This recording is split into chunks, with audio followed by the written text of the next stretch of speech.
go back to this alignment. Okay, I like this one because it's weird, and you also get the down and distance in this one, so it's a little bit more of a practical exam. So we have 3rd and 2 here, and we can see obviously this is a very heavy front by BYU. We've got 1, 2, 3, 4, 5, 6 real linemen. Like these 2 guys, neither one of them's a tight end. Those guys are linemen. Okay. We also have a pretty big H-back here he's more of a tight end, and he's definitely a threat to catch the ball, but he also looks to be a threat to block, right? I mean, if I'm a DC, I'm saying like, shit, that guy, we gotta respect that he might catch the football. So that's why I think why you see sort of a locked up man coverage on him with the safety really low. They're probably bracketing him to some degree for anything quick over the middle. But leaving aside the fact that we have, pressed man one-on-ones on the edge, let's just pretend those aren't real right now, and that we're going to have to run the ball in here. Okay, 3rd and 2, got to run the ball. Let's start with the easier one, and we'll go zone each way, and we can do exactly what we've been doing with our box count. Okay, so we've identified how many blockers we have. Well, if we're running zone, we're handing off. We've got 6 linemen, and we've got a H-back. So that's 7 blockers, right? And how many box defenders do they have? 1, 2, 3, 4, 5, 6, 7. I would call this if I'm assessing this.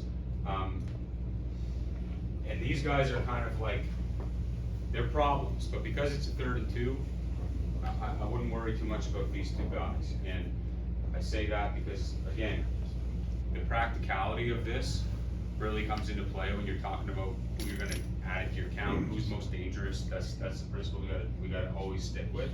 So if we want to go zone left, okay, let's start from the play side. We have any reads right now? Well, this guy, now we have a backside 2nd level defender. He's our read. We're going zone left for me. Okay, some people might be this guy. And that's why they're both circled off, so you can kind of picture that for your own self. So we know that one of these 2 guys out of our count. For the purposes of this example, we'll talk about the linebacker being under the count because I like that for the RPO game or any other number of screen games, just as a general rule in Canada. So we go to our play side. We have no ISO blocks. We've eliminated that, and we start counting from the play side. Now we've got 1, 2, 3, 4, 5, 6, 7.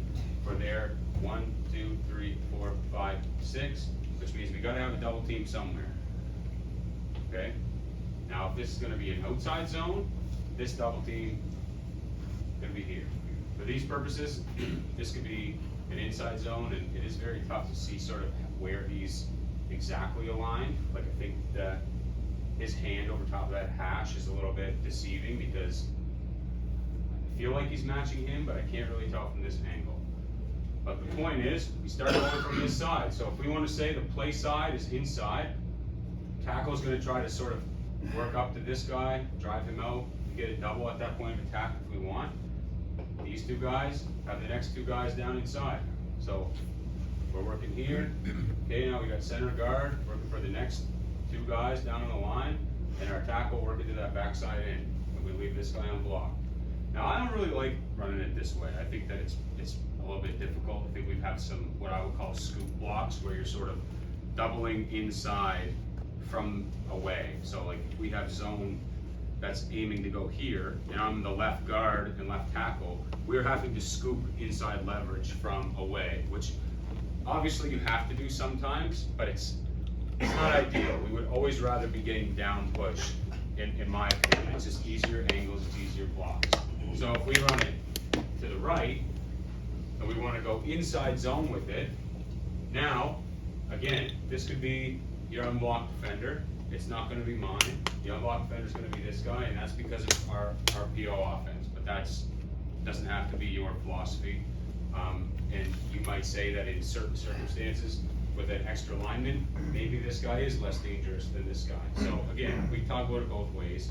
But for me now, we got to talk about this guy out here.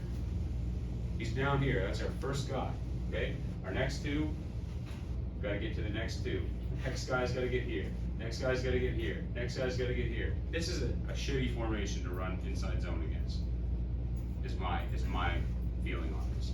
So going through film study, breaking this down, I would say outside zone to the H-back side, or throw the football against these fronts, okay? And we've learned that because we've gone through the process of trying to count the box. Now, at the end of the day, you could have a great double team steal here, 2 double team steal here, and dive this or hit the middle, and bring this guy through and lead here, and that's the way you can run at this. Have everybody else down block away.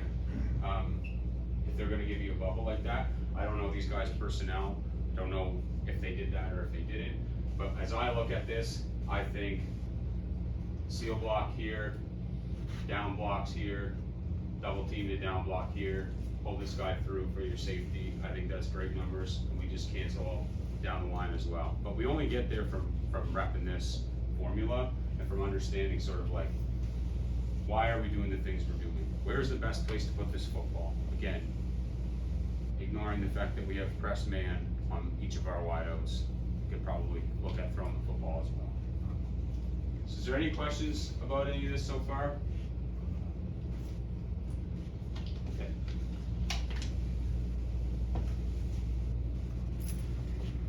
So this one I've chosen because it's a little bit more similar to some of the stuff that you might see in the Canadian game, with this guy kind of doubling as a half type of player. Maybe he's uncovered, maybe you're running 31 or 13, and you're a 2-back.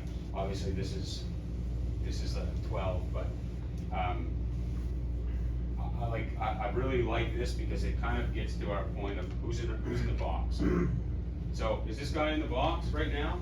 No. I mean, no, but if we're gonna run left, he kind of is. Okay, if we're gonna run outside zone, that's an out of box run, he's kind of in. If we're gonna run power left or counter left, and we know that this guy's a run to pass player, and he's gonna read high hats and low hats, and you know what I mean? We have to account for him if we're going to him. But this becomes an interesting decision when you start talking about who to leave on the block, because if you run away from him, even if you're running up inside zone up the middle, I think we never block this guy. Right? But if we're running at him, depending on the play, right, and depending on this guy's ability, we may have to find a way to take him into consideration, right? So again, that's going to be determinative of the plays you're running. But if you notice something, this is a very strange tight front where, you know, everybody's shifted down a gap, and he's effectively now our C-gap defender, okay? So there's no end outside covering C-gap. So we should expect that if this guy sees any semblance of run, he's gonna fire down and play the C-gap, okay? And if he's not, and his first read is in coverage, like, they're gonna have a long day, right? Now, we got a fullback, so we have 1, 2, 3, 4, 5, 6 blockers no matter what, potentially 7 if we run quarterback draw or quarterback dive or any sort of thing like that. So let's talk about a pure ISO play right now, where we have an ISO defender or a special block, as we talked about earlier. So right now we have an ISO by an RB, and that is going to be our fullback here, leading up on whoever you've designated as your ISO player in your scheme. So for now, let's just say that because this alignment is funky, and this guy should normally sort of be bumped in here, like this is a Sam, we've got a fullback, usually you'd see that Sam in the box. We're gonna still ISO him, okay? So for us, you know, this kind of becomes a bit of a box count exercise. If he was out wide and this guy was in here, our ISO now becomes kind of a B gap ISO. But because this guy's down inside, we have great leverage to just seal that down and have this become like kind of a pure like lead ISO outside. So we would say this guy's locked here. We don't necessarily have a read guy right now. Again, it could be him or him for most teams. I'm gonna say this guy is kind of ripe for an RPO right now based on this guy's leverage.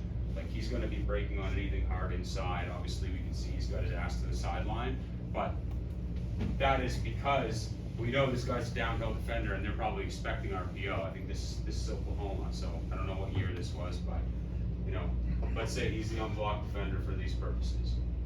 ISO guys here, and we start counting down. We got one down block here. Next two guys got great angles here. Another thing with the hip and shoulder read. This guy fires hard here. We know this guy's going to take him, but ultimately we want this guy to really run through that play side shoulder, so our center can take it over, and our guard can continue to climb to this second level defender here. Okay. Now we got these two guys down. On the next two guys on the line, our read player is unblocked, or if you prefer, we leave this guy unblocked, and these two guys work the same sort of double team up to the backside second level defender, if that's what you'd like. So, that, I mean, we could diagnose this for pass pro, or for power, or for counter, any other way. Is there any specific examples of plays that people would like to see against this, or any of the other fronts we've talked about?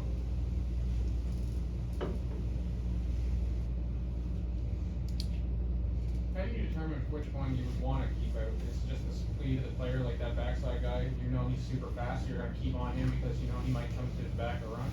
Yeah, that's a great question. This kind of goes back to my like O-line sort of centric view about this stuff. Is that, you know, when I was playing at St. Mary's, we would see guys on the other teams always on the backside end fly in and make tackles, and you're just thinking like, you know, why are we leaving this guy unblocked if there's no real run threat? And what I think happened in football is that, you know, Florida, Tim Tebow, when him and Meyer were running that read option offense, everybody started wanting to leave that backside end unblocked all the time. It became the hot thing to do, and people didn't realize that the threat of Tim Tebow running that playbook is really what made that a block, because the end couldn't just crash down and take the running back. But if you don't have a guy that you're comfortable throwing on the run, getting hit often, and also that you think can outrun the end, it's a hard sell for me, okay? Especially if you're actually reading this player, meaning if he steps down to play the run, we have a designated pass route called on it, which I can show a couple like little examples of why we might do that. It's a very hard sell for me, especially like in the Canadian game. Like again, I said, this is a very weird front, but we'll draw some stuff up. It's a hard sell to tell me that a guy that's in a sprinter stance on the line of scrimmage, probably about, you know, 7 yards away from the mesh point, is less dangerous than a linebacker who's 5 yards deep and also pretty much the same alignment from the ball, and he's got pass coverage responsibilities. Like, this D end is going to ruin your day if you leave him unblocked. Whereas I don't know if we can roll back on tape, like I probably couldn't count more than 10 times in the entire season, and like, you know, we were very good, where this guy got across the field and made a tackle that wasn't at least at 5 yards deep, okay? But I can go back on film and show you a lot of examples where this guy made tackles and they were in the backfield, not at 5 yards deep. So my philosophy is that as a rule, I always block the backside end. I also think that, you know, linebacker play at the high school level is not at the levels that you start to see, obviously, in university or in the pros. And so there's different things you need to be able to do. Like, if you watch any of like St. FX's clinics or their videos, they always talk about the skip step. And they skip to that backside gap to make sure if this guy blitzes, you pick them up before they hinge back on the tackle. They love that. And it makes sense. I don't teach that in high school because I don't think it's necessary. I don't think that we're dealing with athletes most of the time that you need to do that. But again, happy to discuss and disagree with people on this. This is just what I've found from playing and coaching O-line over the years. But again, if that D-end is their best player, or sorry, if that Will or Sam or Matt or whatever their backside defender is, if he's their best player, now we have a different discussion, right? Like now we probably talk about leaving the end unblocked or bringing extra defenders or bringing extra blockers in to deal with those defenders and maybe limiting ourselves in the pass game a bit. But it's going to be fact dependent, and the best thing about this system is it allows you to address those things, especially when you're scheming. it allows you to address these things like before you get to the game and you're thinking like, oh shit, like, you know, we always leave the end unblocked, but he's killing us today. So how do we fix this? Like, you would know that, because if you're thinking in this way and your film study and your game prep, you'd already be there by the time you put your game plan in. Now, I want to sort of talk a bit, if there's no questions, about like how you actually drill this stuff with your O-line, and how, you know, this is all great. I think it's a Bear Bryant quote. I never won a single game based on what I know. It only matters what your players know. Like, if they don't know how to do this quickly and effectively on every play, then it doesn't matter how many systems and point form, you know, slides I put up here. So one of the things that is hard for, I think, coaches in general, and especially O-line coaches in my experience, is like, you gotta slow down, okay? We wanna get 1,000,000 reps all the time. We wanna get our indie sessions in, and that's great. But sometimes we need to take it back a notch, and our indie sessions have to become a bit of a mental session. Because it's one thing to do this on the board, it's one thing to do this in the classroom on film, but if you're not doing this in indie on the field in a way that your players can see, it's not gonna work. So one of my favorite ways to rep this is, you know, let's say, depends. At the West, it was a little bit later in. At Bayview was probably day 2 or 3, where we would start these drills. But, you know, our first half of indie, let's say we had 20-minute indie period, 25-minute indie period. First 10 minutes is dedicated to like what I would call almost like position-specific conditioning. So whether that's sled, whether that's, you know, drive the shields, whether that's hip exercises and mobility exercises that we run as a circuit, you know, whatever, tire flips with emphasis on hip roll, whatever it is we do, position-specific conditioning, because I know that for the back half of that indie session, it's gonna be a mental day. So we would put out, ideally, if you have enough players, probably no one in this room is gonna have enough players to have a full defensive front in indie. Even at Bayview, we did not. We certainly do not at the West. Get cones, get bags, get whatever you can. You've got probably, by this point on day 3 or day 4 or day 5, you've probably at least got 1 or 2 run plays in, right? Like, you've installed at least zone, you've installed maybe power, you've installed maybe ISO. Line up the cones, do a 42 over, 43 over, 34, whatever, 52, and walk to your spot, make them count it every time. You stand there, who's unblocked? Everybody's gotta tell me who's unblocked, okay? There's no wrong answers, there's no punishment or push-ups or anything like that for wrong answers at this point. This is purely for learning. We want to encourage questions, we want to encourage participation. So, who's unblocked? First thing, okay? Right? They tell me, okay? Is there any special blocks in this play? And, you know, you probably will get that blank stare for a while. Guys, any ISO blocks? Well, the play's called ISO, so there's probably one, right? And, you know, you work through it like this, and it starts slow, and it's gonna feel like you're not getting any work in, and it, like, fight the urge to feel like you're not getting it across, because by the time probably a week of doing this comes along, maybe a week and a half, the dividends that it pays off for your line is gonna be massive. Like, it becomes second nature for them to, like, look play side, make the counts, and at the very least, you'll have 4 guys on the same page on every play. And if you keep your playbook, it's like principled or simple, and you don't just run a million different things just because you want to run a million different things, they'll get this down, and by week 3 or 4, it'll be a different line. It will be a different offensive line, and I promise that might seem like I'm selling snake oil, but cut your indie in half, do mental reps of this at least 2 or 3 times a week, and you'll see a big difference. And then in Pass Pro, again, that's a bit of a different discussion. I'm happy to sort of get into that if there's any direct questions about Pass Pro. But that's my presentation, and that's my thoughts on sort of wrapping this generally. So if there's any further questions, please fire away. Just a bragging point, the right defensive end there for TCU. Yeah? Knucklehead. Oh, yeah? He just signed with Tampa Bay. He's from Edmonton. This guy? Yeah. Nice. Rual Lupa. That's awesome. Small world. Well, he's been getting down blocked in our example, but maybe that's why. All right, guys, thanks for listening. Appreciate it.